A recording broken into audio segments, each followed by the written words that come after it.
Assalamualaikum warahmatullahi wabarakatuh.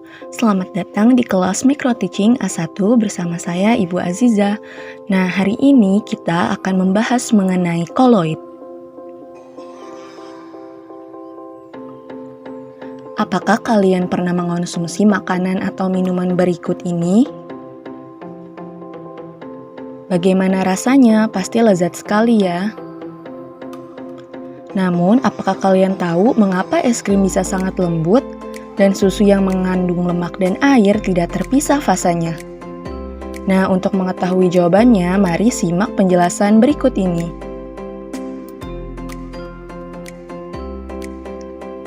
Nah, pokok bahasan materi kita pada hari ini ada 3. Yang pertama, sistem dispersi koloid, kedua, sifat-sifat koloid, dan yang ketiga, penerapan koloid dalam kehidupan sehari-hari. Kalian pasti pernah menggunakan pasta gigi untuk membersihkan gigi kalian kan? Namun pernahkah kalian memperhatikan apakah pasta gigi terlihat menyatu atau terpisah dari komponen-komponennya? Nah, pasta gigi secara makroskopis terlihat seperti campuran homogen. Namun apabila dilihat menggunakan mikroskop ultra, bahan penyusun pasta gigi terlihat terpisah dan berbeda. Nah, campuran ini yang disebut sebagai koloid. Nah, sebelum kita lebih lanjut mengenal apa itu koloid, sebelumnya kita akan mempelajari dulu mengenai sistem dispersi. Lalu, apa itu sistem dispersi? Nah, sistem dispersi ini merupakan campuran fase terdispersi dan medium pendispersi yang bercampur secara merata. Terdapat 3 sistem dispersi. Nah, yang pertama itu adalah dispersi kasar atau suspensi, yang kedua yaitu dispersi halus atau larutan, dan yang ketiga yaitu dispersi koloid. Selanjutnya, mari kita simak perbedaan suspensi, larutan, dan koloid. Nah, perbedaan yang pertama yaitu suspensi dia heterogen, larutan homogen, dan koloid tampak homogen. Yang kedua yaitu suspensi memiliki 2 fasa, larutan 1 fasa, dan koloid 2 fasa apabila dilihat dengan mikroskop ultra. Suspensi keruh ada endapan, larutan jernih, koloid keruh tanpa endapan. Suspensi dapat disaring, larutan tidak dapat disaring, koloid dapat disaring dengan kertas saring ultra. Suspensi tidak stabil, larutan stabil, dan koloid stabil. Suspensi diameter partikel 10⁻⁵, larutan 10⁻⁷, dan koloid 10⁻⁷ sampai 10⁻⁵ cm. Nah, kemudian di sini kita punya gelas beker yang berisi air, 1 gelas beker diisi gula, 1 gelas beker lagi diisi kopi, dan 1 lagi kita punya susu ya. Nah, larutan gula ini termasuk ke dalam larutan, campuran kopi termasuk suspensi, dan susu termasuk koloid. Nah, akhirnya kita dapatkan pengertian bahwa sistem koloid merupakan sistem dispersi yang terdiri atas 2 fase zat, di mana memiliki ukuran partikel lebih besar dari larutan namun lebih kecil dari suspensi.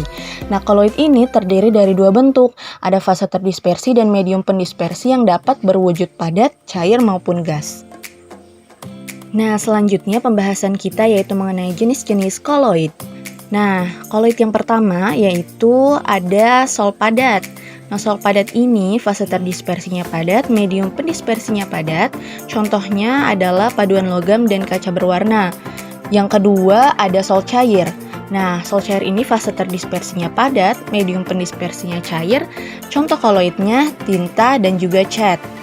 Yang ketiga ada aerosol padat. Nah, aerosol padat ini fase terdispersinya padat, medium pendispersinya gas. Contoh koloidnya adalah debu dan juga asap rokok. Kemudian yang keempat ada aerosol cair. Nah, aerosol cair ini fase terdispersinya cair, medium pendispersinya gas. Contoh koloidnya yaitu kabut dan awan. Nah, bagaimana sih proses pembentukan kabut? Nah, kabut ini terjadi apabila udara yang memiliki kelembaban tinggi mengalami pendinginan. Uap air yang terkandung di udara mengembun dan bergabung membentuk butiran-butiran halus berukuran partikel koloid.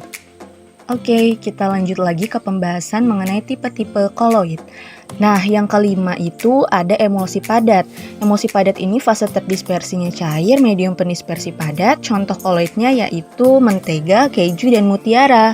Kemudian yang keenam itu ada emulsi cair. Nah, emulsi cair ini fase terdispersinya cair, medium pendispersinya juga cair. Contoh koloidnya adalah susu, es krim, santan, dan mayones. Kemudian yang ketujuh ada busa padat. Busa padat ini fase terdispersinya gas, medium pendispersinya padat. Contoh koloidnya adalah batu apung dan juga styrofoam. Kemudian yang terakhir ada busa cair. Busa cair ini fase terdispersinya gas, medium pendispersinya cair. Contoh koloidnya adalah busa sabun dan juga krim kocok. Kemudian kita akan membahas mengenai sifat-sifat koloid. Nah, sifat yang pertama adalah efek Tyndall. Efek Tyndall merupakan peristiwa penghamburan cahaya oleh partikel koloid. Pertama kalinya ini diamati oleh John Tyndall pada tahun 1820-1893. Ia melihat adanya hamburan cahaya pada partikel koloid sehingga berkas cahaya terlihat dengan jelas. Efek Tyndall ini terjadi karena partikel koloid yang berupa ion atau molekul dengan ukuran cukup besar mampu menghamburkan cahaya yang diterimanya ke segala arah. Oke, mari kita perhatikan bersama-sama gambar berikut ini.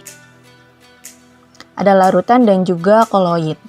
Nah, ternyata efek Tyndall ini tidak terjadi pada larutan sejati. Kenapa? Karena ukuran partikel zat terlarutnya terlalu kecil. Sementara itu, pada koloid terjadi penghamburan cahaya. Lalu bagaimana ya dengan suspensi? Nah, efek Tyndall ini dapat diamati dalam peristiwa-peristiwa berikut ini. Yang pertama adalah terjadinya warna biru di langit pada siang hari dan juga warna merah ataupun jingga di langit pada pagi atau sore hari. Yang kedua adalah sorot lampu mobil atau sepeda motor pada kondisi udara yang berkabut akan tampak lebih jelas. Sifat yang kedua yaitu gerak Brown. Nah, gerak Brown ini merupakan gerak acak partikel koloid dalam medium pendispersinya. Nah, partikel koloid akan tampak sebagai bintik-bintik yang berkilauan karena menghamburkan cahaya. Jika bintik-bintik tersebut terus diamati, maka akan terlihat bahwa partikel koloid yang terdispersi akan bergerak terus-menerus secara acak menurut jalan yang berliku-liku. Gerak Brown ini disebabkan oleh tumbukan tidak seimbang antara partikel-partikel koloid yang terdispersi dengan medium pendispersinya. Gerak Brown akan menyebabkan koloid stabil dan tidak mengendap meskipun didiamkan dalam waktu yang lama. Nah, sifat selanjutnya adalah elektroforesis yang merupakan peristiwa pergerakan partikel koloid karena medan listrik. Nah, di sini dari gambarnya kalian bisa lihat ada sel elektroforesis di mana sel FeOH3 yang bermuatan positif itu terkumpul pada elektroda negatif. Nah, gejala ini dapat diamati setelah arus listrik dialirkan selama beberapa waktu.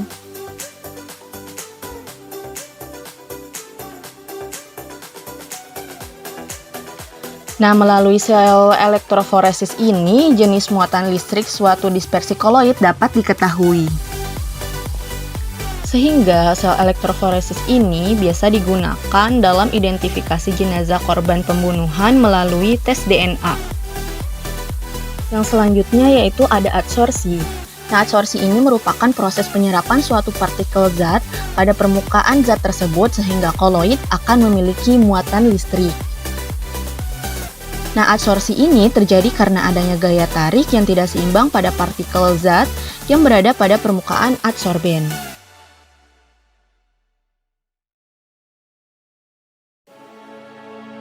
Sifat adsorpsi koloid ini dimanfaatkan untuk proses-proses seperti pada penjernihan air dengan tawas pada proses pengolahan air minum. Jadi dia akan mengadsorpsi zat-zat warna ataupun zat-zat pencemar.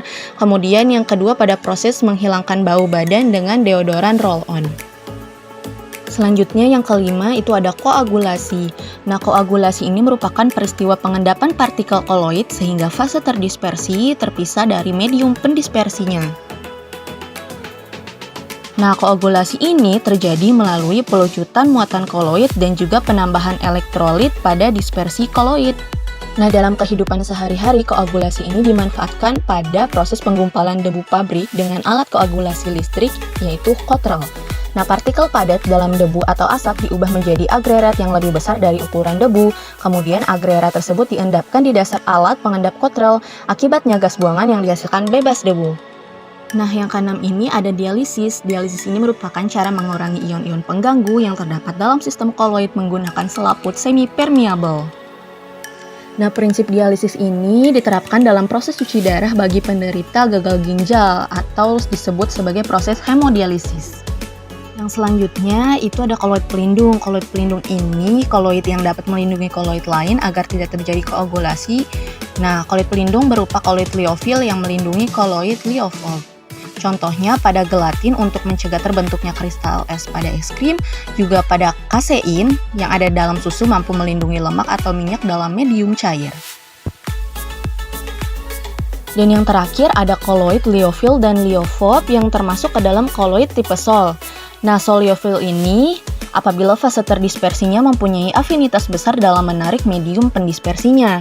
Nah, apabila medium pendispersinya air itu disebut sebagai koloid hidrofil.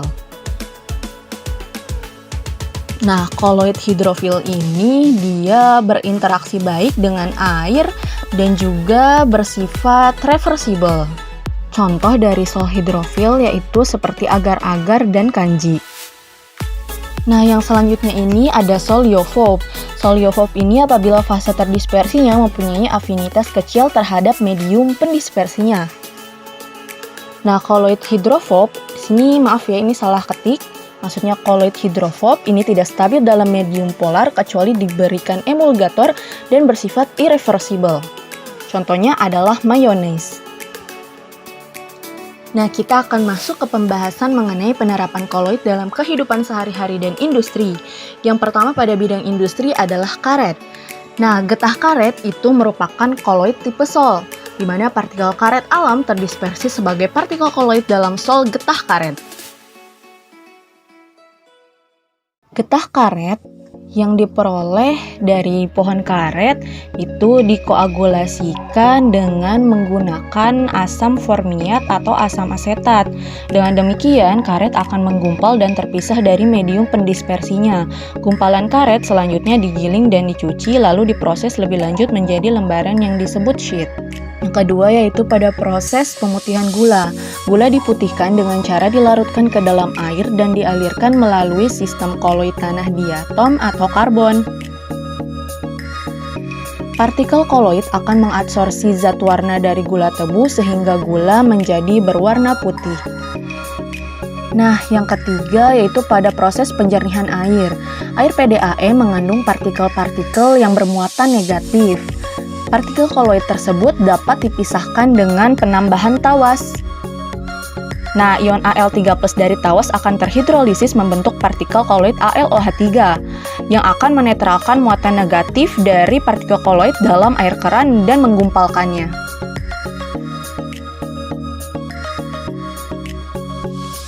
Selanjutnya ada koloid pada bidang makanan. Susu dan santan merupakan koloid berupa emulsi lemak dalam air.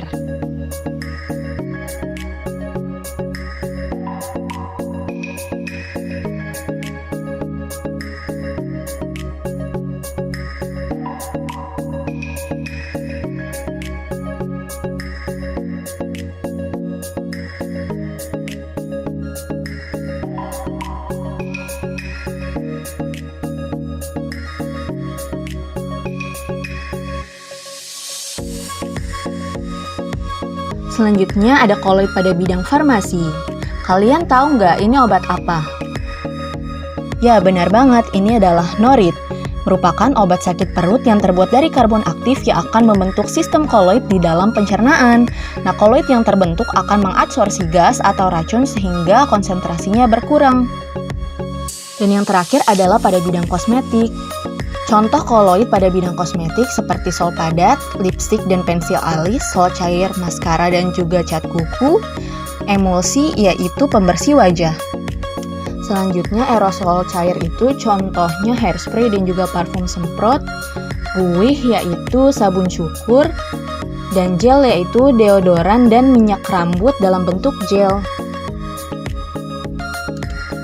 Bagaimana anak-anak? Apakah kalian sudah paham dengan penjelasannya? Jika sudah paham, kalian pasti bisa menjawab pertanyaan yang di awal tadi. Apabila belum paham, kalian bisa mengulang video ini. Cukup sekian dari Ibu. Wassalamualaikum warahmatullahi wabarakatuh.